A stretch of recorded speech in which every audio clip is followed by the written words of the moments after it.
Hi guys, my name is Abby and I'm a student from Mount Vernon Nazarene University. I'm super excited to be here tonight with your youth group. I've heard a lot about you guys and how much fun you have, so I'm really excited to see that and I hope you don't disappoint me. But you know what, we've been having fun this far, so don't worry about it. We've been doing good. Anyway, so I see that most of you guys are about 14 to 18-ish, maybe some of you 13. Anyway, so you're getting to the point where you're looking at your college search, and you're starting to get all the questions from your grandparents and your aunts, your uncles. They're like, oh, what are you gonna major in? Oh, what college you're gonna go to or everything, and you start freaking out a little bit, right? How many of you have like actual answers to those questions? Or at least one of them, maybe a little bit, maybe, who knows? I only had one at this point. I only knew what I wanted to do. I knew that I wanted to go into early childhood education, but I didn't know where I was gonna do that, where I was gonna get my education from. So that was kind of a struggle. But basically, I was born and raised in Seattle, Washington. So I knew I wanted to go to the University of Washington and be a Husky because that was like family goals. It was what I wanted to do. It was gonna be fantastic. And then we moved to Ohio.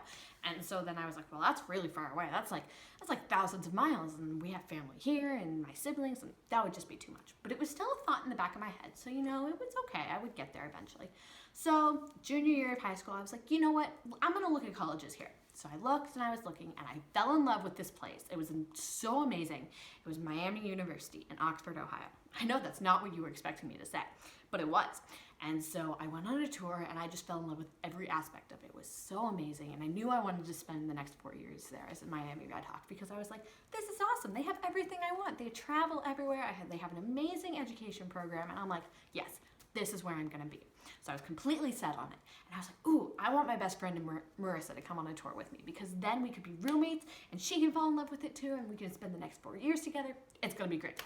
So the only way she was going to come on a tour is if I went on a tour of this really weird school she was looking at. It's called MVNU. I don't know. I hadn't heard of it before. So I was like, sure, okay, whatever. So that summer, she came on a tour with me and I was like, oh yeah, this is awesome. And then it came my turn. I had to go on the tour of MVNU, whatever, all the acronyms. So I went and I was reluctant. I was super enclosed and I went into the tour and I was like, no.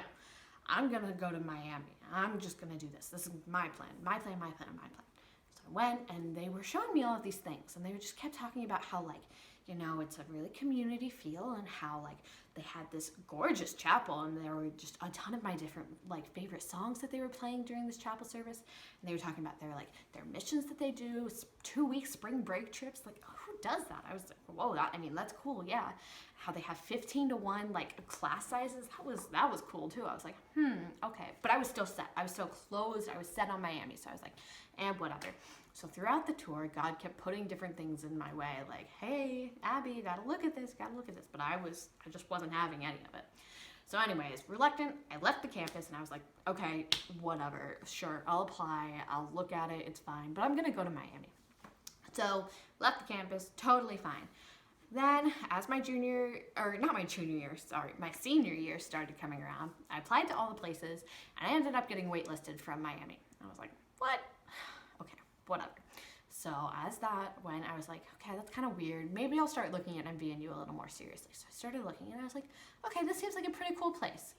Then I got waitlisted from Miami again for the second time. And that just frustrated me to no end because I was like, nobody's giving me answers. Nothing's happening. This is just, so frustrating. A few months later, I got rejected from the University of Washington. So from there, I was just heartbroken because I didn't know where I was going to go. Both of my dream schools had backed out on me and I just didn't know what to do. So from there, I was going to go to MVNU. I was going to be roommates with Marissa, my best friend, and that was what was going to happen. If God wanted to work with me there, then it was going to happen. If I wasn't supposed to be there, then I could transfer after a year and it should be fine. So reluctant, I went to the summer of my senior year, graduated and everything, and I was like, okay, yeah. So I went to orientation and I started looking more, and as I kind of went into the summer and I started getting more acquainted with MVNU, I was like, this is actually pretty cool.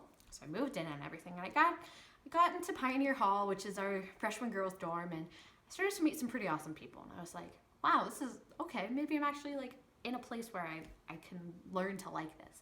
So I started meeting some more people, and there was such a community feel there between the professors and the students and everybody there. I was like, whoa, this is really cool.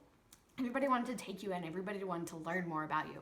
They wanted to know who you are, what makes you who you are, as opposed to just, oh, how old are you? What age are you? What town are you from? Like, no, they wanted to know, like, how is God working in your life?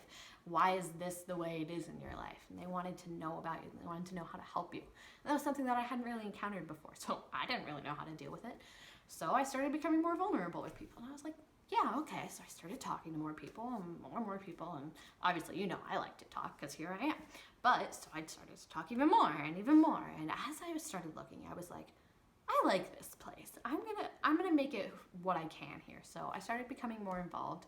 I started working in the admissions office here, and I absolutely love it. It's a place where I can go, and all of these people feel like family to me, where they want to help others and bring them to this wonderful place that we can call home, maybe even school. I call it a home that we can learn a little bit with, because, you know, that's basically what it is. And it was so cool. But because it's such a community feel, it kind of, some people can see that it might be a smaller school, but I still think it has a really big feel to it, because like we have 15 Division II varsity sports. Like, that's crazy. That brings in so many different people, so much diversity there with that it's like, whoa, like, well, how did you get into this? How did you get into this sport and everything? So it's just, it brings such a cool dynamic to the school that I absolutely love. And everybody that is bringing their own stories in and everything, it's so unique that you can't help but sit down and listen and get to know everybody that you come across, everybody in your class, everybody in your 15-person class. One of my education classes, it has 13 people, and it's so tiny, but it's such a cool aspect because it gives it such a deeper meaning, because you actually get to know the people in your class, and you get to know why they want to be a teacher, why they are the way they are and everything. So that's definitely something that I love about it. But I would absolutely encourage you guys to find something that you're super passionate about with a school that you're looking at, because that's what's going to drive you to be there the next few years, and that's what's going to drive you to stay there and meet the people that you meet. So definitely just start looking obviously when you start looking. If you're in 7th grade, well, we'll get there with you eventually. But my juniors and your seniors, just find something that you love. Find something that you're passionate about. Find something that when you have to defend it to other people, you know exactly what you're going to say. So I'm going to be over there in the back corner, and I'm going to have a little sign, and I have some pamphlets and everything for you guys. And I have my phone number and my email address to give to you guys with any questions you might have. And I would love to talk to you guys more about MVNU. Thanks.